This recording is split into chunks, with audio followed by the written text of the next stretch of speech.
It took less than 24 hours for jurors to make a decision. For the charge of aggravated murder as a first-degree felony, charge 1, we, the jury, find the defendant not guilty.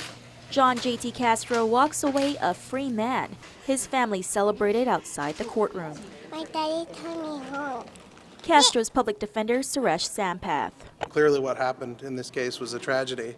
A little girl died, and who shouldn't have died before her time, but I'm glad that the jury looked at the reason, the logic, the evidence, and rather than making a decision based on the emotions of the moment, made a decision based on the logic and found Mr. Castro couldn't have committed this crime and didn't compound one injury with yet a greater injury of an innocent man going to jail. Castro was on trial for the murder of his girlfriend's 23-month-old daughter, Alzana Lotino.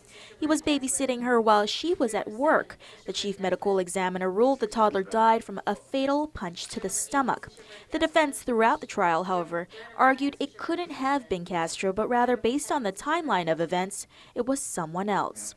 Ironically, just before the reading of the verdict, attorney Sampath motioned for a mistrial. Mr. Heibel had made some comments suggesting that the defense had misrepresented the timeline of events, and I carefully vetted those facts, and I didn't feel I had misrepresented any of the facts. I took it a little personally when when somebody calls you out and says the defense is twisting the facts. I mean, you take it a little personally. I didn't feel that that I had done so. I fought the case clean. I fought it on the evidence of that we saw. Fortunately for the defense, the motion was denied and the not guilty verdict was read.